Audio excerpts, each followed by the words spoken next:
day 3. We had Wednesday 1.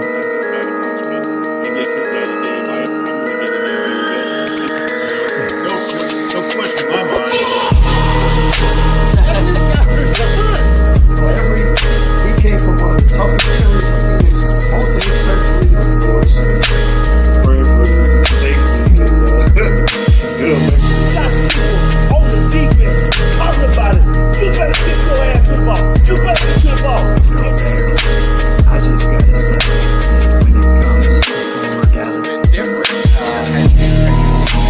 For sure, and they would have thrown it off because This guy gets off you. Father from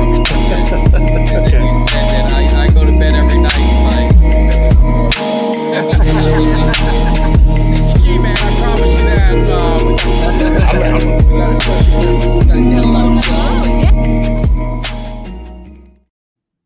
What is up, Cowboys Nation? Boy, Mike Tag here. We're hanging in the cave. I'm Jimmy today. What was it said? I'm Jimmy. Now, man, what's up, man? We're hanging in the cave. Hopefully, you guys are doing good.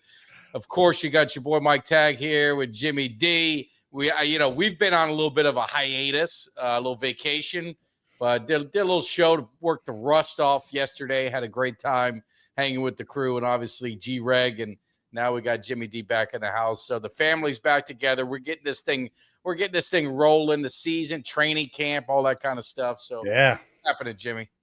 Not much. I tell you, do you ever have one of those, like, not just because it's a Monday, but just one of those days of work where when the F is this day going to end because it sucks? That was today. So if I look a little bit out of it or tired, that's why. It was just a crummy ass day at work. But you know what? I'm happy to be here. You guys are going to cheer me up. Well, we'll get it going. And looking in there, of course, we got Carl here. We got Cuts. We got Jared. Dak Prescott's underrated. I mean, that's always going to be the case. I mean, he's got to win a Super Bowl. You got Kelvin here. We had some new subscribers on Sunday, so I always say, man, if you guys are new, just put a little comment in the chat. Say, hey, we're new in the cave, man. We'd love to give you a shout out and show some appreciation. If you aren't subscribed, hit that subscribe. As you're rolling in, hit that thumbs up, hit that like. It definitely don't cost you nothing. What's up, Carl? It doesn't cost you nothing, and it helps the cause of the channel. So definitely do that. And we got some Cowboy stuff. We got a special guest that's going to be rolling in. So we're going to talk some Cowboys, but I mean, this guy's been all over the place in our neck of the woods, Jimmy, in the 305, hanging out. And he got a little taste of what a championship is all about. So we might want to feed off that a little bit and see if we can get him to, bless us, even though he's a Cowboys fan too, so he knows some misery. But hopefully he can maybe change the tide a little bit for these Cowboys. I'll tell you, Big Ceaz, I said to him the other day, you're like Big Shot. You're up on the stage with the Florida Panthers. You're in the parade. I'm like, good for you, man. You know what? Yeah. Big Shot. Yeah, no, absolutely. I just don't want him at what is that? Alligator Alcatraz. I don't want him partying over there. He never get back. I don't know what's going on over there. That ain't gonna end up too good if you do that, man. Hey, but last time he was on the show, he's a big Cowboys fan. He knows what he's talking about. Oh, so, absolutely. Yeah, no, we've followed each other for a while on social media, so I haven't had a chance to talk about it. I told him one of these days, I get down to the Hard Rock. We'll have to try and meet up down there one time, and he'll get to meet the whale and kind of see how some of this stuff is rolling with this. Get that winning streak on the roulette table. So we're gonna get into some Cowboys, but there was some news. Jalen Ramsey was one of those names that was floated around. It looks like he got traded from Miami to the Steelers. They get Fitzpatrick in return. They get the tight end goes over to Pittsburgh too, and there's some draft picks. But not a lot of Cowboy fans were. We get Jalen. He was never it was never even a thought in Dallas. Dallas doesn't make those kind of trades. I know it sounds good and it gets some clicks and it gets everyone excited, gives something to talk about. But in reality, the team that you're looking at right now, and that's what we talked about yesterday, does Dallas do enough to close the gap? This is a team. This is a secondary that you're going to have. Could they go out and maybe get a flyer on a veteran later that's on the cheap? Sure. But I don't think they're going to be doing much activity in that realm of especially trading draft picks. So. Well, what? So the Dolphins, they made a couple. Janu Smith, their tight end, was he involved in that trade? I got to bet. Like I said, I was so busy. He's a Steeler. He's a Steeler now too. I liked him. He was on the Falcons. He's a solid tight end, man. He's a good tight end. There was one of the Dolphin players was not happy, and he retweeted and basically said, "I guess that's how they treat their Pro Bowl players." Because Smith, I mean, he had a great year for the Dolphins, you know, you see that happen. You lose Ramsey, which I understand. You get Fitzpatrick back, who's, you know, he's still got some ball left in him. So I mean, it's probably just one of those things. Maybe change of scenery for those two is probably good, but giving up that tight end, I don't know if I would have done that. That was stupid. You know, you got the business of football, just like the business of sports.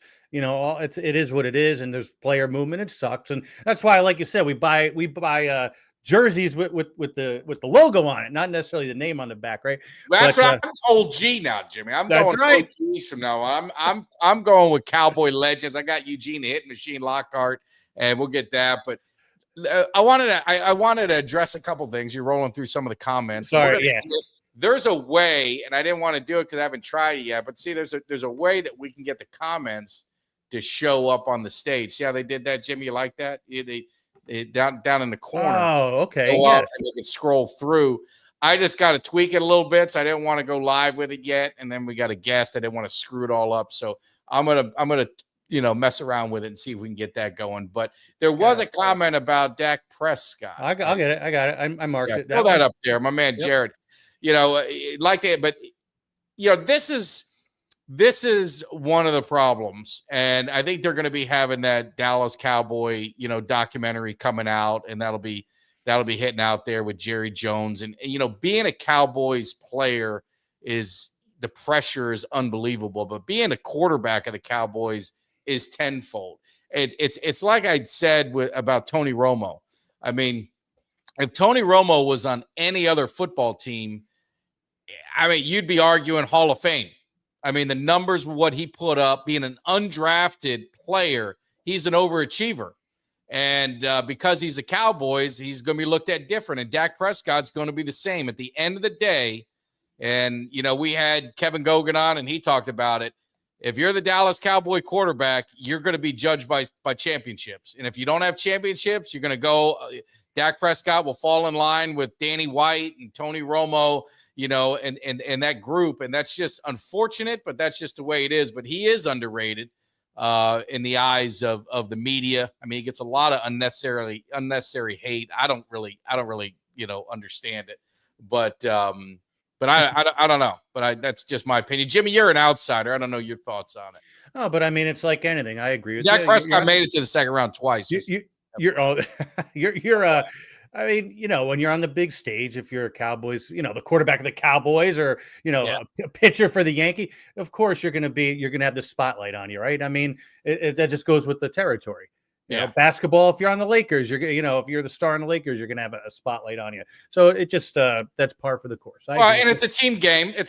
But I want to get our man. It looks like we got Big Ceaz in the house. I don't want to waste no time. I want to make sure he gets in here because we're going to continue this conversation because he's a Cowboys fan too, and he'll add a little more flavor than you are, Jimmy. You're gonna be negative. I don't want any negativity. So let me fix up a couple things and get him over here, get you flipped like that. So when I put it in, what's up, Big Ceaz? You represent the Cowboys, but I know you're loving life with them Florida Panthers. Hey. I've been down to 305. I mean, we haven't connected yet, but we gotta get something going on. But what's up, man? Let's go. Tell everybody Tell everybody what's going on. What's up, Big Ceaz? What's going on? It's been a crazy day. Sorry I'm late, guys. Just some free agency frenzy here for the NHL. And, it's been a whirlwind on my side of the barn here.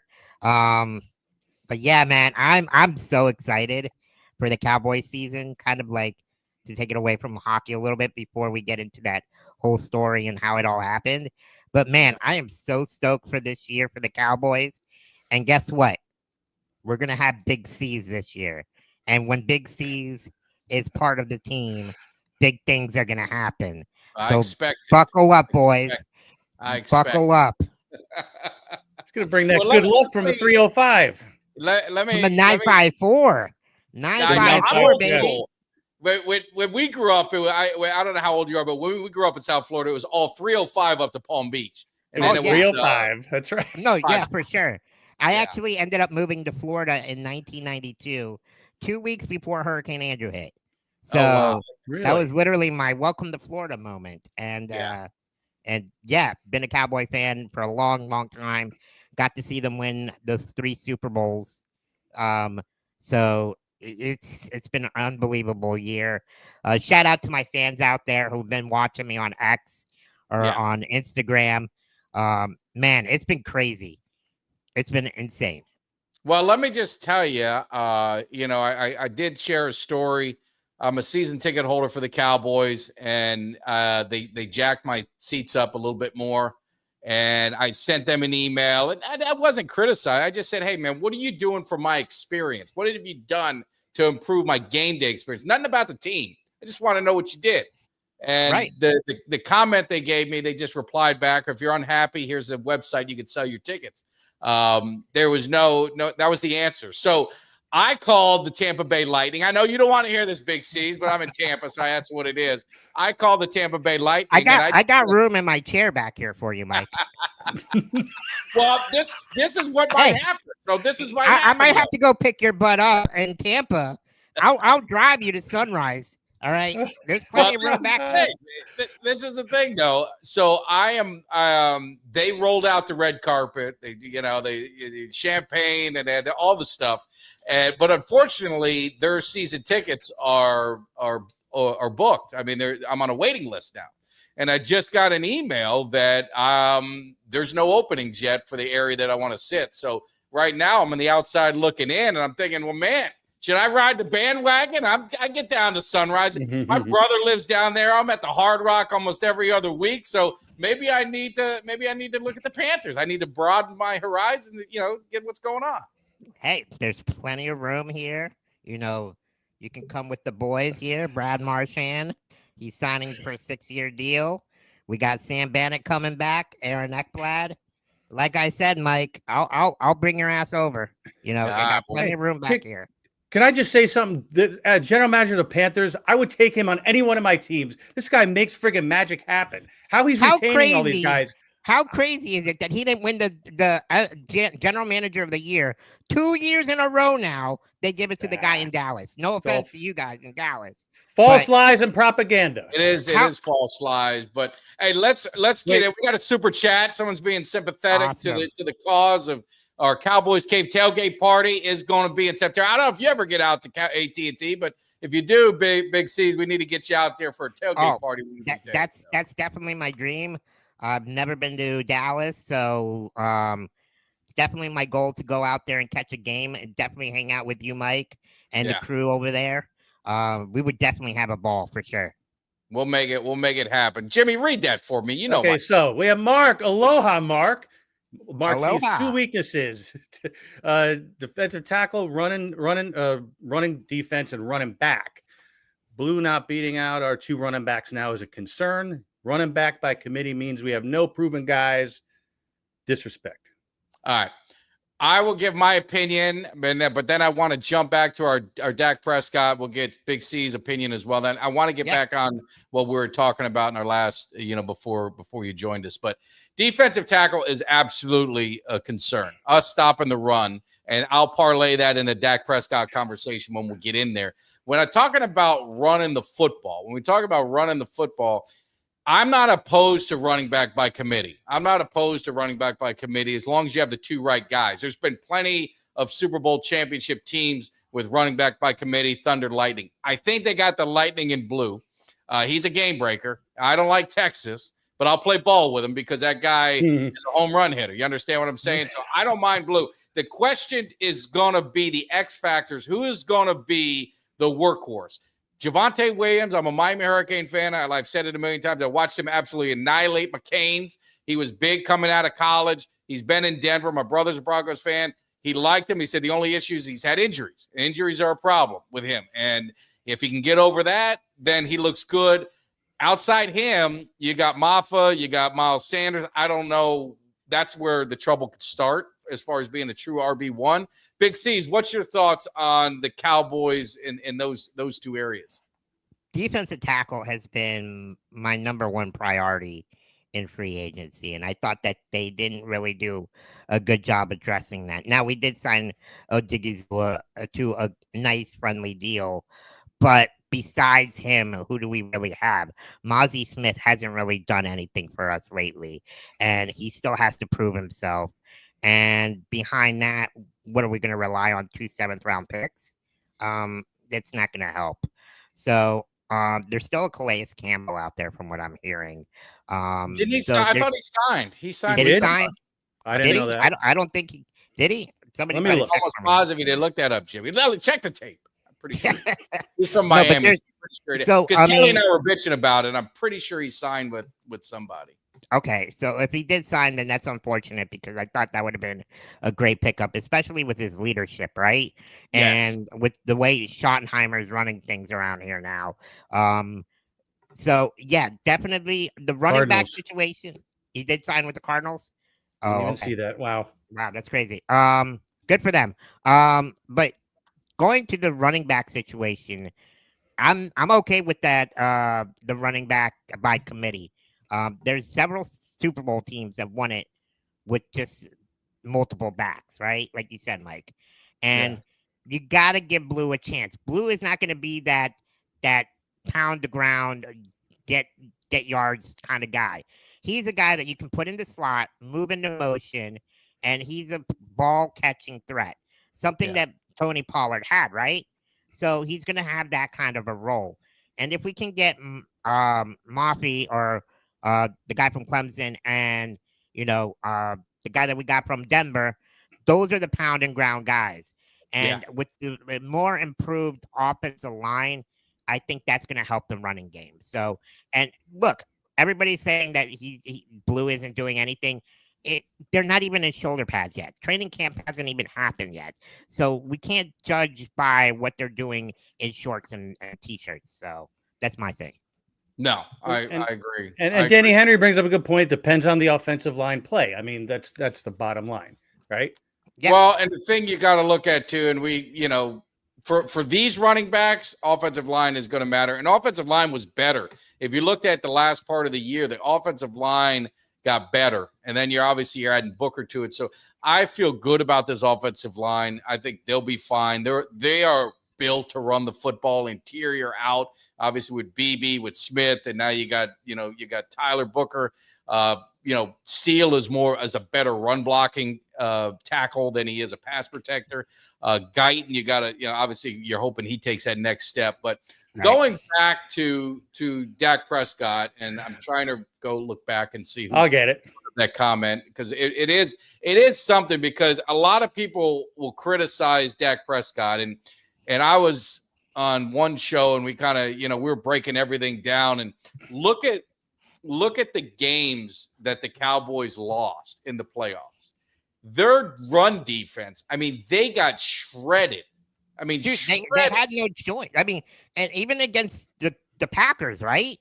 Yeah. Dak almost led them back to within 2 touchdowns. Yeah. So, I mean, when you can't stop the run and you leave your defense, and then, of course, blown coverages as well, you can't win the game. You can't sit there and go points for points to a team that's just running the ball and controlling the game.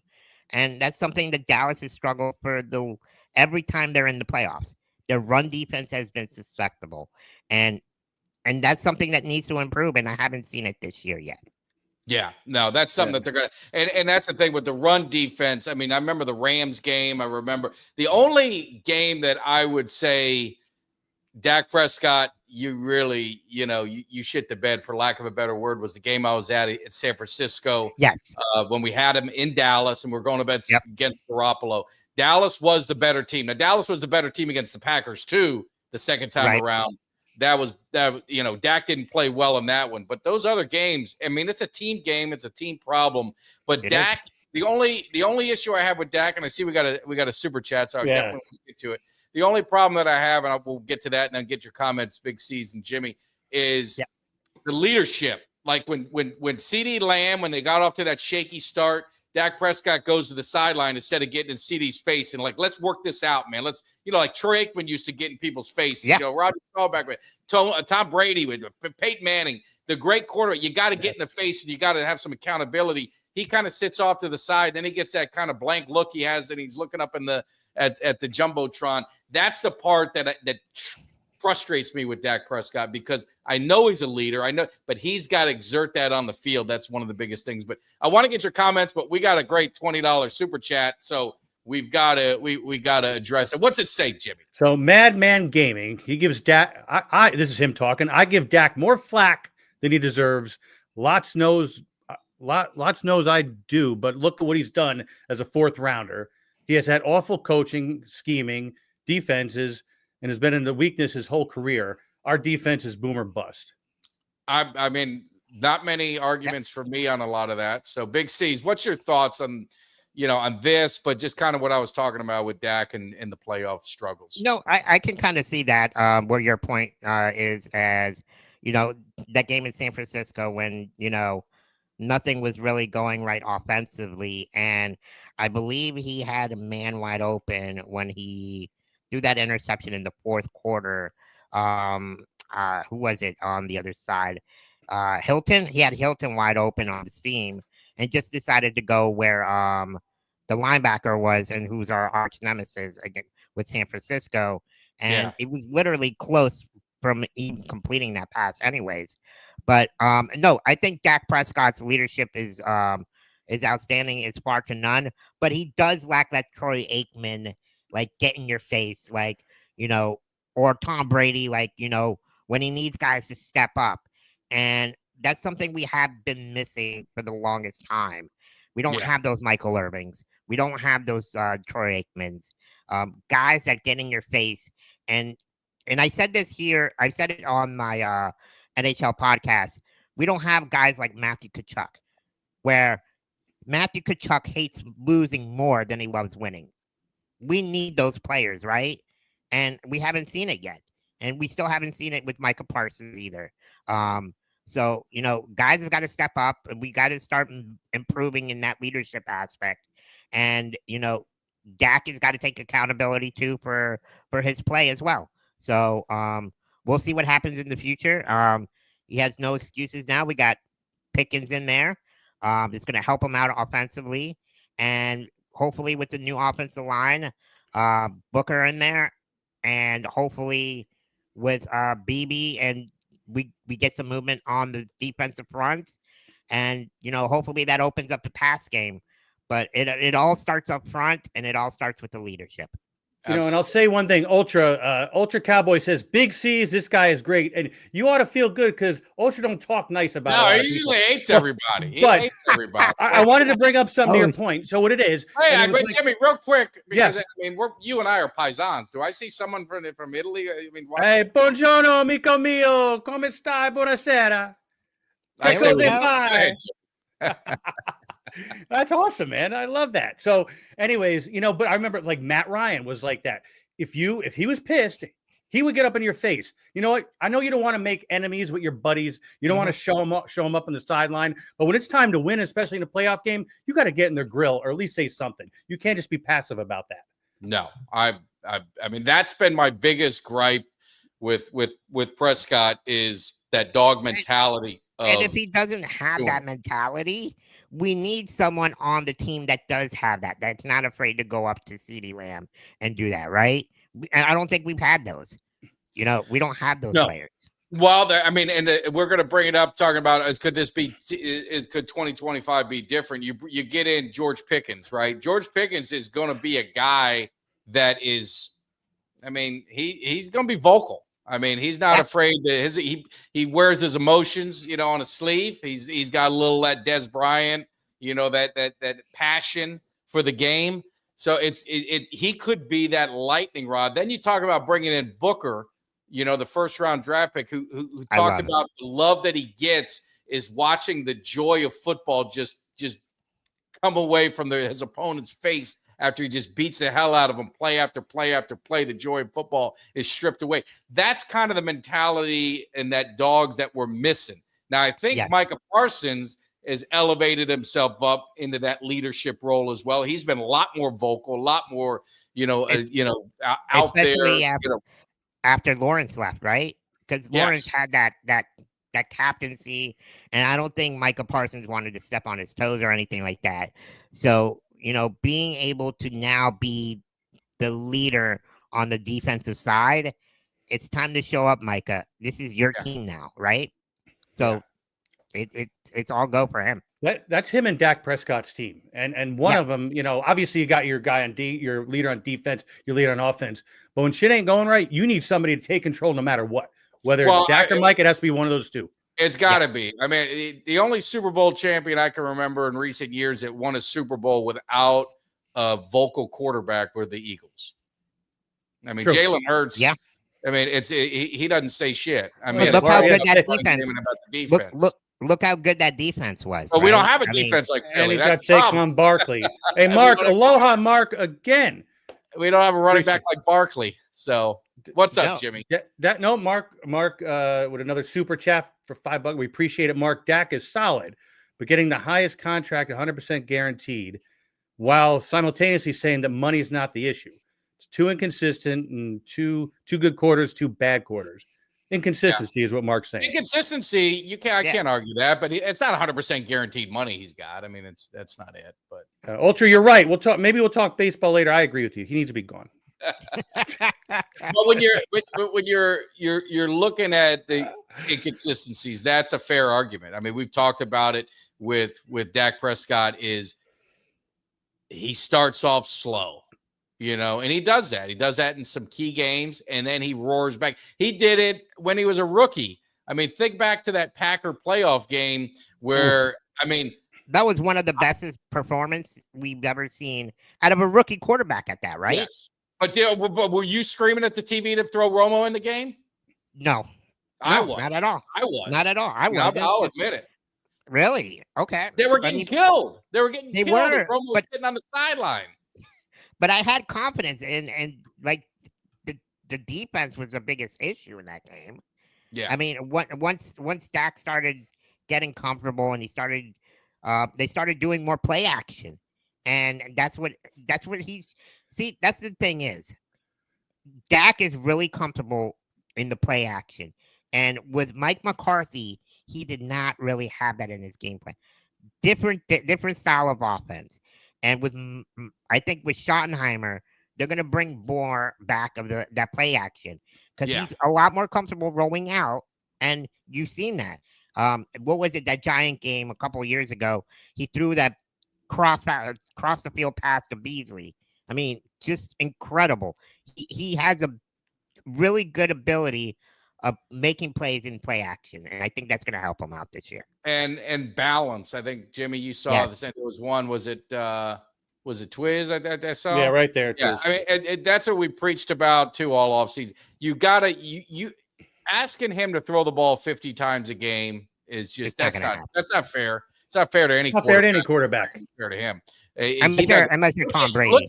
Look at Jalen Hurts, because I know we got our Eagle people come on here and just let's be fair. Jalen Hurts in his playoff game, 125 yards passing, 150 yards passing, 100. He is not asked to do. He's Trent Dilfer. He's Nick Foles. He's Joe Flacco. I mean, but there's nothing wrong with that. There's nothing. I mean, I'll take that. I got no problem with it. I mean, you win a Super Bowl. I'm not gonna. But he is not an elite quarterback. He's not asked to be. If they didn't have a running game, they're screwed. No Saquon Barkley. You gotta have balance. You gotta have balance. Yeah, and how many rushing yards did he have in that Super Bowl too?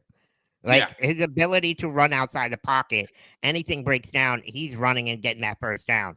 And that's something that I probably do have concern with Dak. Is he going to be able to make plays or, because with that hamstring surgery, we don't know how healthy he's going to be, right? Yeah. So that's still to be determined. He says he's going to still keep running. That's yet to be seen. And to me, that's more concerning for me. During this. Well, I think he's got to be able to at least be elusive enough. 5 yards slide, 5 yards, get the first down slide. He's never going to be Lamar Jackson.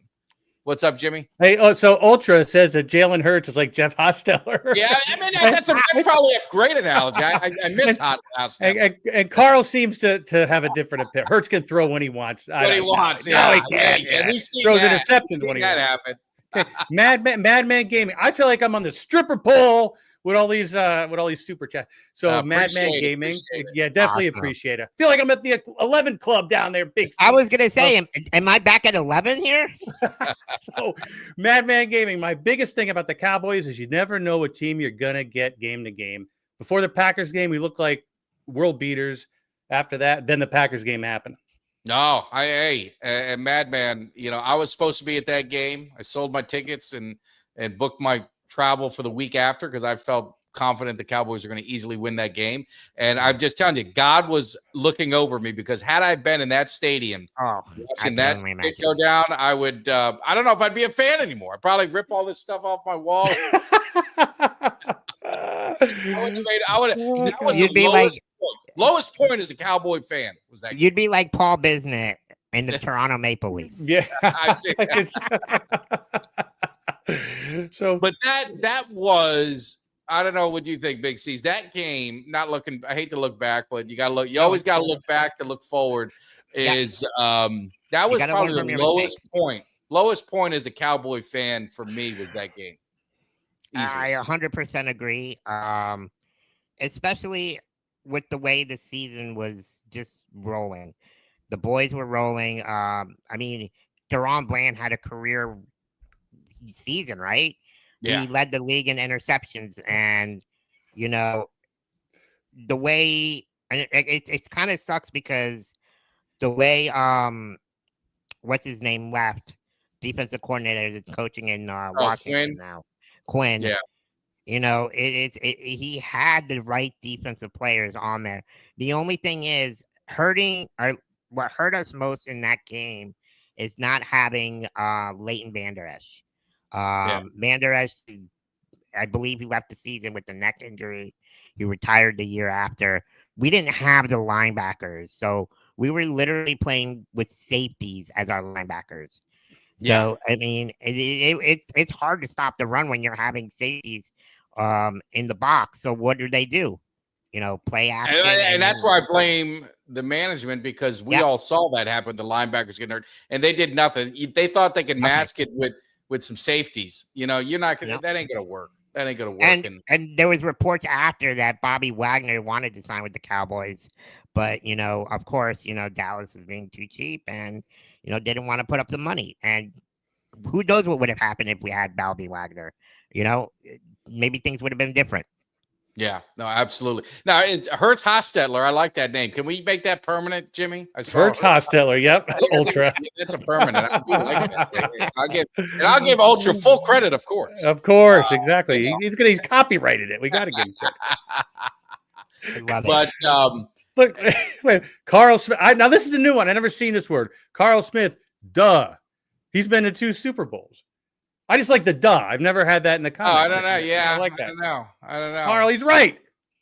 Hey, I mean, he got the 2 Super Bowls. What do you want me to say? Stephen White, you're right. Ultra coined the phrase Hurts Hostetler. Yeah, it's coined. I mean, Jason Garrett's been to 3 Super Bowls. Does that make him? What does that make him? I don't know. But, I mean, there's a lot of people with rings. I mean, did the Eagles get that ring because of Jalen Hurts? I mean, was he the sole reason they got the ring? No. I mean, he's probably way down the list of the reasons they got that ring. But I'm not going to hate on him. He got a Super Bowl. Kansas City couldn't score, right? Kansas City couldn't score until the fourth quarter. Yeah. So I mean, and they got most of their players coming back on the defensive side. So I mean, when he was asked to throw the ball against the Tampa Bay Buccaneers twice, he couldn't put up a point. You know what I mean? So, if you got the running game, and that's why the running game is so vital, it's going to be so important for these Cowboys. Stopping the run is going to be more important. And we talked about it with these Cowboys. Do you think the linebackers, they got the kid from Chicago, they got Murray, over some veteran guys.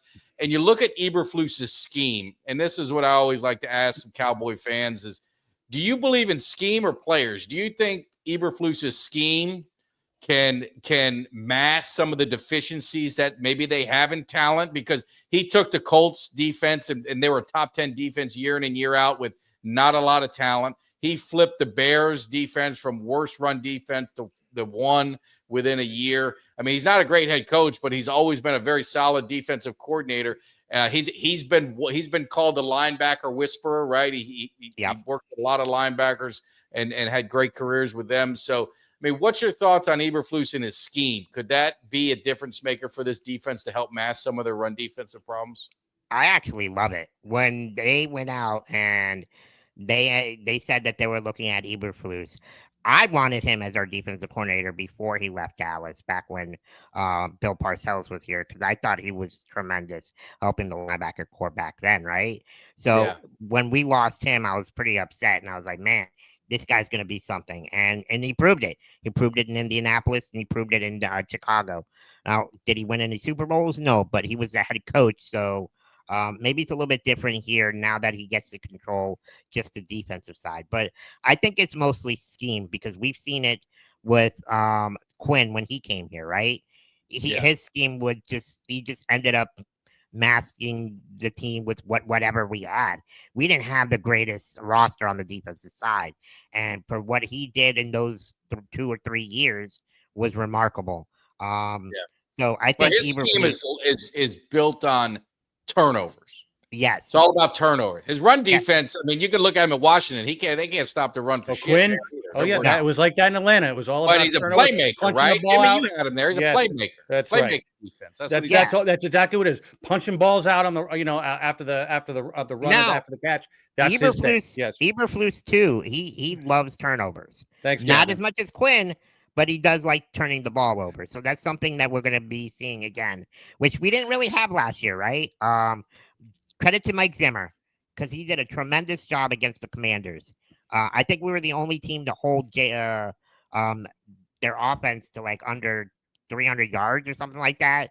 So it's gonna be different. And who I'm really excited to see this year in the linebacker is Louis Fowl. The way he came in last year with the little that he's done, I think his smarts and having Eberflus in his ear is going to help him tremendously. And I wouldn't be surprised if he becomes your middle linebacker at the end of the season. Yeah, he bulked up too. He looked like he got jacked up a little bit, and he made that off-season peanut butter. Yeah, absolutely. What's going on in this chat, Jimmy? I know it's out of control. Chaos zoo. It's a total chaos zoo. And look at Steve Away talking about covering the holes. I don't know what he's talking about there. But you know what? I'm sorry. I gotta agree. There's certain players that fit schemes, and defensive coordinators will put, collectively get guys together for the scheme. So I don't know. I think the scheme, when you have players that fit the scheme, see, Stephen, I don't think you can really have it both ways, right? You have a scheme and you need players that fit the scheme, my opinion, right? You can't just roll with it. Well, I mean, the example that you can give a lot is look at what the Cowboys did when Bill Parcells came. It was basically the same rosters. Quincy Carter and Troy Hambrick was their two guys. He got a couple role players in, right? He got Campbell and he got Richie Anderson, and he brought some of his guys in early, and he turned that team. I don't know how they won 10 games. I don't know how they were in the playoffs, but the way that he is defensively, he was able to keep the games close. He ran the ball a lot with Hambrick, and he had Richie Anderson there doing stuff. And it was just like they won ugly.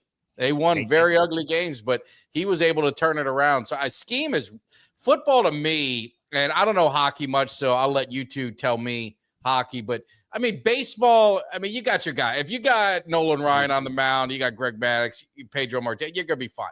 Basketball, if you got LeBron, you're going to win a lot of games. Football to me is the ultimate team sport where it takes 11 guys all going in the same direction, all doing the right thing. So scheme and discipline is so important in football and coaching matters so much in football. I don't know how it is in hockey. You guys tell me, is it similar or? It's the same way. It's the same exact way. Yeah. Because going back to the Florida Panthers, Paul Maurice's scheme, if you don't fit to his scheme, you're out the door. You're not gonna play. You're not gonna play a minute on the ice. So you better adapt and learn to his system. If not, then you're not gonna see any ice time. So players have to learn to adapt to this scheme. And Eberflus they ended up doing a lot better this offseason, getting the linebackers here. Yeah. So I think because if remember when Bill Parcells came in, before running the 3-4, he stuck with the 4-3 for a year. And then a year after, he slowly switched to the 3-4. So when we ended up drafting DeMarcus Ware, Spencer, Spears, all those guys, right? So,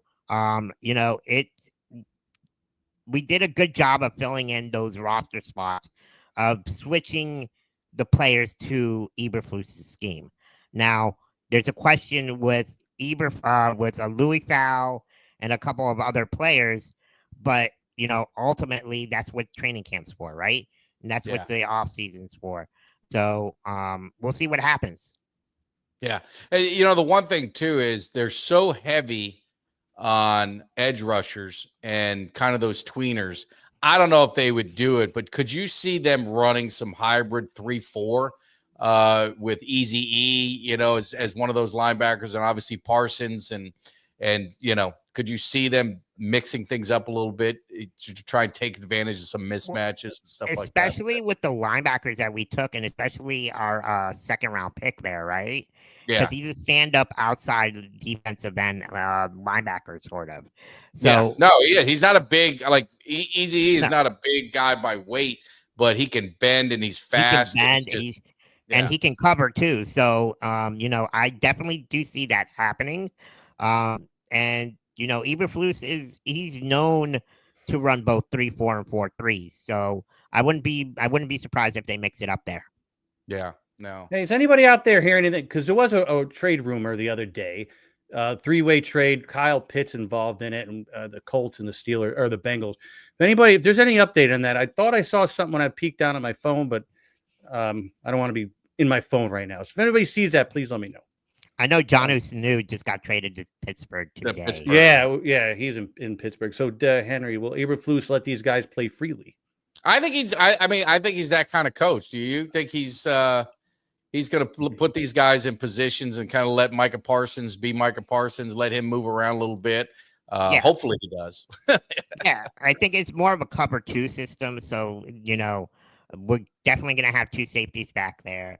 And he's not going to allow anything over the top. So we're not going to have any of these big, deep down the threat passes. So that's one thing about Eberflus. Eberflus does not like big plays happening on his defense. Yeah. What do we got? Sam Williams, breakout player. Yep. He was my breakout player last year and he got hurt. So I would love for Sam Williams to be a breakout player on that defensive. I mean, he's got a lot of talent. I mean, obviously injuries kind of hurt him a little bit, but he's definitely badass. So hopefully he's back. I hope so. I mean, you can never have too many defensive ends or edge rushers. No, and you can never have enough. Trophies of life.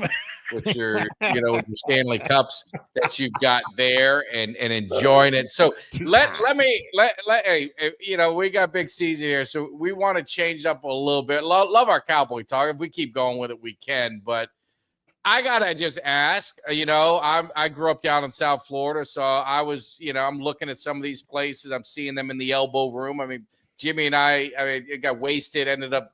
We're egging people on the beach and doing some crazy stuff as kids, back in the day at Fort Lauderdale Beach. Times have changed. Was that you guys making all the commotion out there? I thought I heard you guys out there. But I mean, we haven't seen a Super Bowl in a number of years, and we miss it. So we're living. You're our spirit animal. We're seeing you all over the place and just really enjoying this back-to-back Stanley Cup. So what? Give us a little bit, man. How's this ride been for you, man? It's been a good ride. Been enjoying it. Thank you, guys. It's been unbelievable. Honestly, from the beginning, it's crazy how it all started. It all started from Paul Biznett. They call him Biz Nasty, the co-host for TNT, the broadcaster. He used to be an NHL player, played for the Arizona Coyotes back in the day. And he made a post after his Toronto Maple Leafs ended up winning the first round against Ottawa Senators, and it was going to be against Florida the next series. So he made a post making fun of all 27 dirtbag Florida fans. He said he was sick and tired of them. And I was like, oh, hell no. Oh, hell no. So I took that to heart, right? And I ended up posting a video defending all our 27 and a half dirtbag fans, 26 and a half, right? So I never thought anything would come out of it. So he ended up liking the video, reposted it. And ever since that moment, we just kept going at it on back and forth. And as you guys all know, of course, victory became mine. Absolutely. It ended up going to Game 7, and ended up getting on the podcast called Spittin' Chicklets, which is one of the biggest podcasts in the U.S. or in the world for hockey, and ended up just dishing out at him back and forth. And for them to allow me, yeah, right, it was amazing. So for them to allow me to use my my story to be on their platform was amazing. I couldn't have been more grateful at all for the opportunity. And for those of you that don't know, I got diagnosed with chondrosarcoma about 3 years ago. So I ended up being on cardiac arrest 2 years ago, and ended up dying for 3.5 minutes. And I've been a fandom for the Florida Panthers for the longest time, being a big diehard Cowboy fan. Actually, my first love was the Cowboys. And I became a fan when I wrote a letter to Troy Aikman. And he was one of the very few players that sent me an autographed picture of himself, a Super Bowl hat. And ever since that moment, I said, I'm keeping loyal to the Cowboys. And that's how I became loyal to them. And being here in South Florida, in Davie, which is like 5 minutes away from the hockey arena, I became season tickets with my good friend Heimel. He's a mentor of mine. He was actually a former high school teacher, and he got me into coaching high school football. He's always been there by my side. I couldn't have done it without him. But just meeting the players back in the day, hockey players are nothing like any other athlete, and nothing against football players or anything because they are very good players out there that do a lot for the community. But there's just something about hockey players that you could literally bump into the store. You wouldn't know they're a pro athlete, and they would sit there and talk to you throughout the whole day and stuff. So, but for Paul Bisnet, a former NHL player, to allow me to go back and forth at it with him and his Toronto Maple Leafs, and it became literally, I honestly didn't think it was going to become a big story, and it did. I'm getting so many messages, not only from here in the U.S., but people from Canada, Finland, Sweden, like all these other countries saying, Caesar, you're inspiring. Your story's inspiring. We love your fandom. We love how passionate you are about your teams. And, that just goes to show you. And all I did was just be very passionate about our fans. Somebody made fun of our fans. So you know what? I was like, you know what? No one's going to go out here and make fun of us. I'm going to back them up. And I did it for all 26 and about half of us. Yeah, I love it. You're a great trash talker. I give a lot of credit, man. You're up there. I'm like, holy shit. Who was the guy that we got in a fight with? I mixed it up. He's a Philadelphia Flyer back in the day, and him and I went at it. I did a video against him. Forgot his name. I can't remember. I can't remember his name. That was a couple years. That was a couple years ago. About 4 years ago. Yeah. It was a guy who played hockey. I forgot his name too. He was up in your area, Jimmy, but I can't. That's what happens. You get older, forget all this stuff. Hockey players, I will say, hockey players. It wasn't Bobby Clark. They are some of the most genuine, and I love football players too, like you said. But they're just they're just very approachable. Like they'll just hang in a bar with you and have drinks, and they don't care who comes around. I mean, they're just very down to earth, and they, we met Vinny LeCavalier. Remember we went we met him. Jimmy prank called Vin. Do you remember Vinny LeCavalier? Big Ceaz? Yeah, of course. Oh, we crank called him. It was great. So when he got Oh my drafted, Yeah. when he got drafted by the Lightning, we used to have this local sports show called Bay News 9, and it was like 30 minutes from our house. So we knew he was coming on. We're going to go down and get his autograph on some helmets or whatever. And we waited. And so we were on the phone, and Jimmy prank called him in French. Like, they're taking callers. My He was goodness. saying, like, No way. he was saying obscene stuff. Awful things. Yes. So the best part is, like, you can see. So it's Vincent. He's a young kid. He was just drafted. He's like 18 or 19, and he's on there, and you can see nobody understands. His parents are probably over there, like, what the hell is this lunatic calling in, saying these terrible things, and he's biting his tongue. He's trying not to laugh, and then eventually I got cut off. But it was great. Oh Poor my kid. I'm probably goodness. embarrassed in front of his parents. Welcome to Tampa Bay. I know, but it was Wow. good. So you live in Dave. Do you get to the Hard Rock much? Do you ever get over that? I do. So like I said, Mike, anytime you're down here, if you want to go and meet up at the Hard Rock, I'm always there. So, yeah, my brother's the whale there. He's like, I mean, when he goes there, they roll out the red carpet. We get we had the suite the one time. He had the VIP cabanas by the pool. So we'll definitely link up. I definitely would love to meet you down there. Yeah, I'll tell you, Big Ceaz, I met him twice at the Panthers games over the last year or so when I've been down there. And Big Ceaz, he's kind of, we got to know each other a little bit, but he doesn't know me. So when he said, "Hey, the bar is open after the game right here in the arena," I said, he just made a mistake. Dude, Jimmy's eyes opened up. He's like, "What? Bar? Liquor? Alcohol?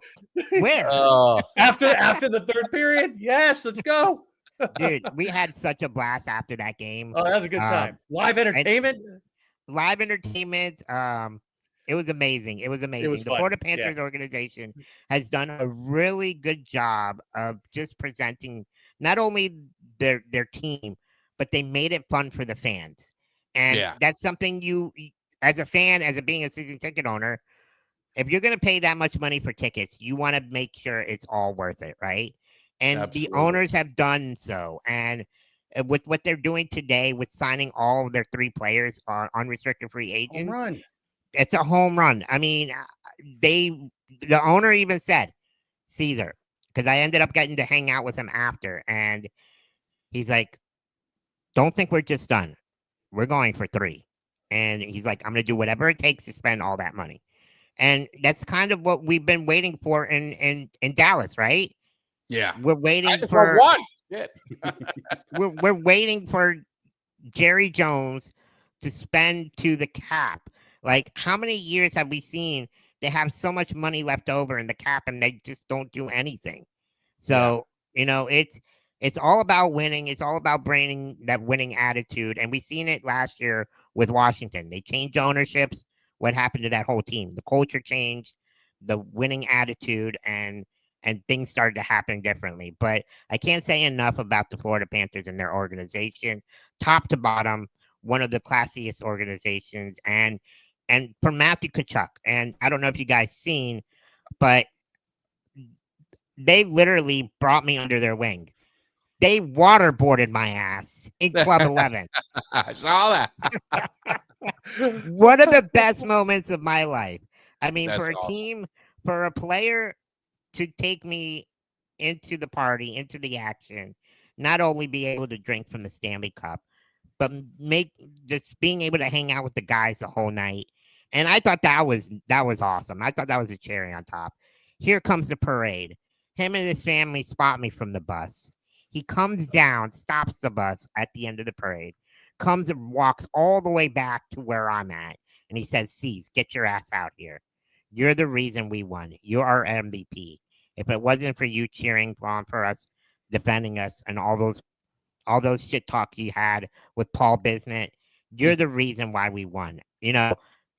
I ended up breaking up into tears because all the stuff that happened to me in the past, all the cancer, my little brother passing away 2 years ago in a bike accident. It's going to be 3 years now. All that went out the door, and just to be able to share that moment with Matthew Tkachuk was unbelievable. Yeah. And I think to your, what you're saying, it's why I always tell people, like, sports, you know, like, man, why are you a Cowboys fan, or why are you a Panthers, or why are you this? And you know, and I see cuts in the comments, and we talked a lot about it when I was hanging out in his bar. You know, when you look at the Cowboys mean so much more than a football team to me, right? It's like family, it's my life. There's stories that come with friends, everything that kind of comes with it, and you're the same. And I mean, and Jimmy's the same. I mean, all these stories, and that's why I try and tell people, like, oh, what, Cowboys suck? Why are you a fan? You're supporting Jerry. I'm not supporting Jerry Jones. I'm supporting my family that's around, and it's all of us in it together. And there will be a day when the Cowboys hoist that Lombardi up. Hopefully, I'm still alive when they do that, and there'll be no sweeter moment than if Big Ceaz is hanging out at the parade, or Kelly and Cuts and all the Cowboys Nation, to be able to enjoy that. Enjoy it together. It makes it all worth it. Yeah, it's nothing like it. And that's the thing. Like, being able to celebrate it with all the fans in Florida.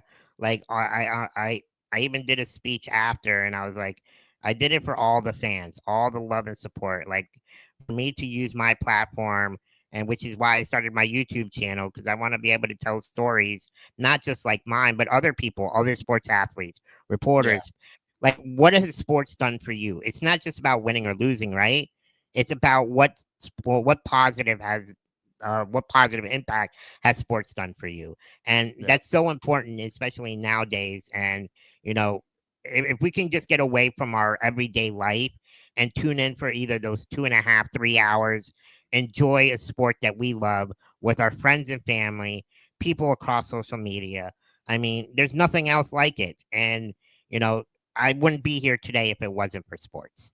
Yeah. And I tell you, Jimmy had a beautiful moment. I remember it was like 28-3, and we're all calling him, just saying, Jimmy, man, you guys going to hoist that trophy, and you're going to get that Lombardi, and you beat Brady and all this. And it was a beautiful moment. And then shut up from him for like, you better shut up. I'm going to break in half. Oh, that was, I don't even want to talk about that. I was having such a nice, enjoyable conversation here, you son of a bitch. So I'll tell you, though, Mike Tag, and to your point, right? I'm not going to let you guys laugh at my expense any longer. To the point, what Mike is saying. So what was it? 3.5 years ago, Mike said, hey, I want to do a podcast. Okay, so we start from peanuts. Think about it. We don't start this. We're not talking to Big Ceaz. Yeah. We're not talking to Rick or Steve or Carl or anybody here. 100%. We're not we're not hanging out with everybody at the tailgate. I mean, again, this is what the sports is doing. It's bringing it together, have fun. So when people talk shit about my 28-3 or the Cowboys ain't won since the 90s, you know what? Whatever. You're a fan. You're a fan. You ain't gonna friggin' bandwagon. No. And great point, Jimmy. And kind of to bring it back, like, if it wasn't for sports in general, I wouldn't have never met Paul Bisman on the internet. Right. None of this would happen. I wouldn't have been able to hang out with the players at 11, or I wouldn't have been able to be involved in the parade. I wouldn't have been doing any of this stuff. And being able to be here with you guys and chat football and hockey and sports in general is something I love and I'm passionate about. And I couldn't be here without it. Yeah. And I don't know, Mikey Schefter's our inside reporter. I don't know, Jimmy, do you think LeBron might be a Maverick? Is there any truth? I've heard nothing about that, but that would be, I mean, I don't know, like, is he gonna taint Cooper Flag, the first round draft pick? I don't know how that's gonna work, but I haven't heard anything about that. That would be interesting, though. I mean, that'd be kind of weird. That would be weird. I mean, I don't know. Would he really want to leave LA? Though? That'd be kind of like a Luka for LeBron kind of. Yeah, it's right? Like you get Luka over there, and it's like, oh my god. Yeah, I'm sorry, Mikey. Mikey Schefter, I missed that. I'm sorry. Yeah, LeBron's staying in LA. All right. I mean, his son's there, and his son. Did you guys watch Shaq? Have you watched that the Reebok thing with Shaq? You know, now they're relaunching Reebok, and he was the president, and AI is the VP of Reebok.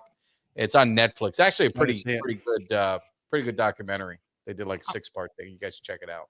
Yeah, I will. And are you guys excited to see about the Netflix series for Dallas on?